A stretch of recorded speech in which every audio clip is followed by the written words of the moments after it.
All right, Reggie for the Front Row Report. We're in Noblesville. I've got Diamante with me. Cha-ching. And I have been waiting a year to see you. Wow. I saw you live like 4 or 5 years ago, a long time ago here in you were at the Vogue when you were out with Hinder and completely different setup this time around. Yeah. Debut album is out. Yep. And like I said, I've been waiting a year. You were on the Five Finger Death Punch tour last year, playing a lot of the same venues. Same exact ones. Yeah, but you didn't hit this one. But is there some familiarity? Is there any difference this time around between yourself and the crowd or anything like that? I think the biggest difference is last summer, because I was out with Bad Wolves, I was only able to perform the one song a day. Gotcha. And this time it's like I get my own set, Yes. I get to play my own music, I get to be my own artist, so it's like just liberating. Yeah, it's like 2.0 of what last summer was. But I still have this familiarity of like, I've been in this venue before. Yes. Like, yeah, it's cool. Awesome. I've got to ask, the sunglasses. Oh yeah. Those are awesome. Thank you. Where did those come from? I just love online shopping. This is from a place called Pretty Little Thing. Okay. And I knew I needed sunglasses for stage because I'm playing at 5 p.m. in the day and the sun is like right in my face. So I was like, what are the most metal sunglasses I could possibly you got them. I just have to be careful when I'm like meeting people and taking photos not to poke them in the face with them. They know it's coming. They put themselves there. They're like, oh. So the debut album, last month we reached the 1-year anniversary of the debut coming out. Crazy. So many good songs on that record. Thank you. The Heart cover. Heart cover. Yeah. What made you want to do that song? I've always been fascinated by the women of the 80s, like Joan Jett, Pat Benatar, Stevie Nicks, and Debbie Harry. And so I knew I wanted to do a cover. And I said, if I'm going to do a cover of my album, why not pick like the hardest song there is? I wanted to challenge myself vocally. Because everyone knows that Heart is like the Aretha Franklin of rock. Yeah. It's a very difficult. All the ranges. Crazy. Yeah. Crazy. Awesome. And playing some of those songs live, some of them you're not playing live this time around. What were some of the songs that you wanted to play live that didn't quite make the cut this time around? So many. So many songs on that record. I originally had Kind of Love has always been my show opener. Yeah. And we played it on the first show of this tour. We went over like 2 minutes late, so we had to cut it. Gotcha. Because I love that being my opener. Sound of Us is a great like crowd song. Yes. I get everyone to sing along. It's so fun. Don't get to play that one. Bulletproof is also a fan favorite. That's my favorite. Don't get to play that one. That's so I know, it's so hard to choose. Such a good song. It is, but I wanted to ask you, growing up, going through the School of Rock, what was that like for you, and how did that prepare you for this level?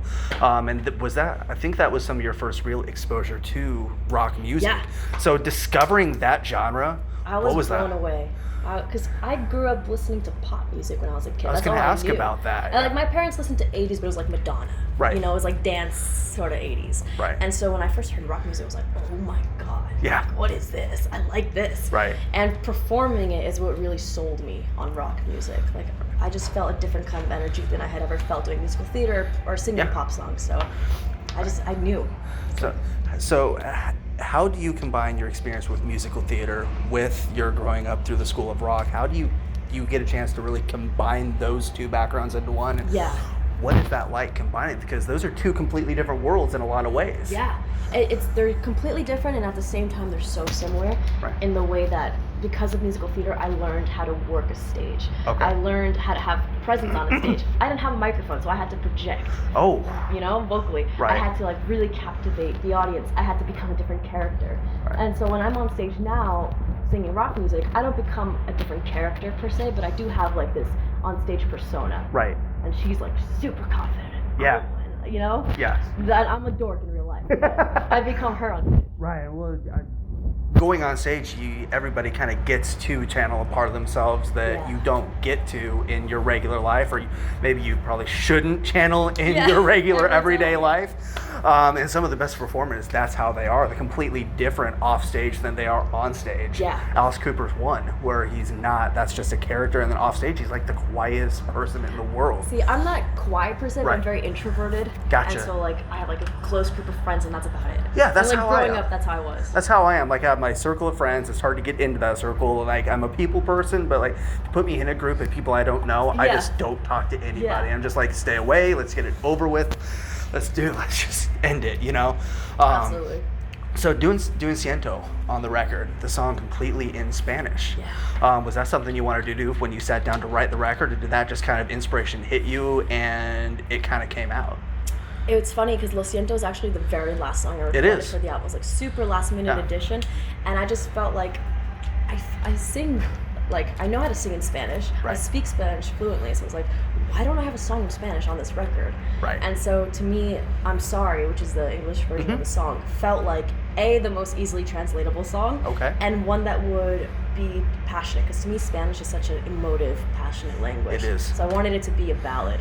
Yeah, and when you hear a ballad in Spanish, there's something about it. It just sounds so, just sounds good. I dated a girl that spoke Spanish for years, and it was just something about the Spanish language. It's beautiful. Like, can you talk to me in Spanish, please? You know, that's another song that I wish I was able to do on this one, because in bigger shows, I do like first verse, first chorus in Spanish, and I switch to English, and I go back to Spanish, and super cool. Oh, that's awesome. Yeah. So after this tour is done, I mean, the record's been out for a year. Going towards basically the back half of this year, this is around the time a lot of people are sitting down to write and think about what another record might look like. Is that where you're at right now? Yeah. The last couple of months I've been in the studio writing and just kind of still in the demo phase. But I do have a brand new song coming out August 2nd. Yes, I watched an interview that you did last week where you talked about that song. Yeah.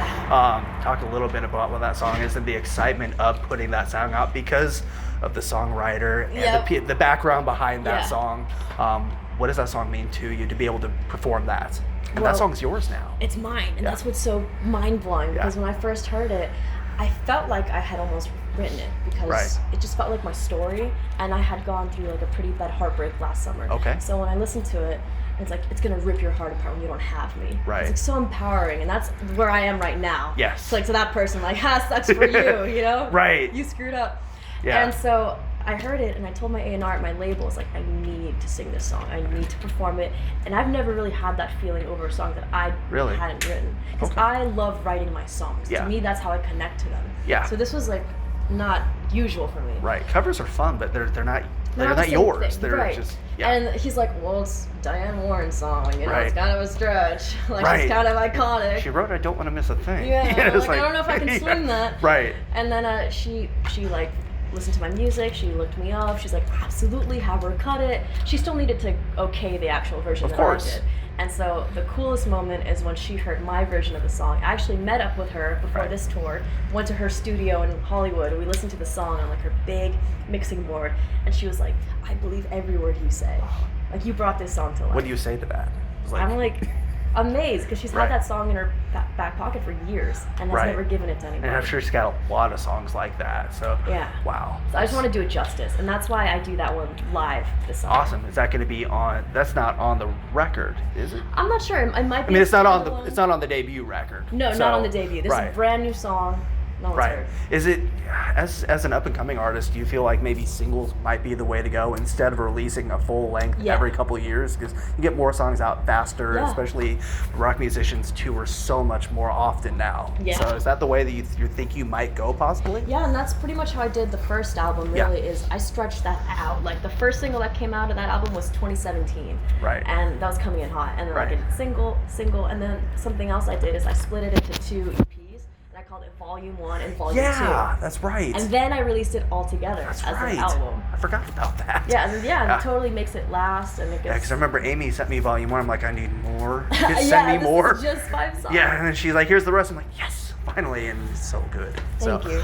So new singles out August 2nd, which is just a couple weeks away. I know. That's like a huge day for music releases too. Like, everybody's releasing stuff on that day. That's like metal day. Seems like it's like rock day. It's great.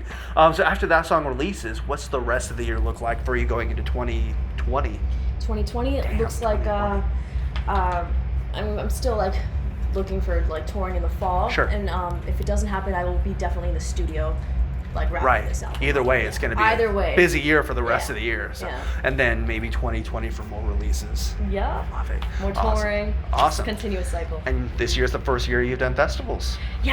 So how many have you done? 2? 2. Rockfest and the Riff Fest. And Riff Fest was a week ago. And the very first time doing a festival ever. That was a great lineup. And it's so funny because when I was writing the debut album and when I was releasing the singles, I would see all these festivals happening, and like I was never part of the lineup, and I'd be like, oh my god, I can't wait for the day that I get to be part of this. You were hanging out at Rock on the Range a year or 2 ago, though, I think. Hanging out but not performing. Yeah, that was. And I just remember being like, oh my gosh, just to be on that stage. Right. Well, hopefully it'll happen next year. Yep. Well, there's so many festivals now, so you're coming to one of them. It's got to happen. It has to happen. Thank you so much for taking time to talk to me. This has been awesome. Of course, thank you. And I caught the show. Great set. Thank you. Hopefully I get to see you again soon. Yeah. Hopefully it won't be 5 years in between shows this time. Yeah, no. This time. Yeah.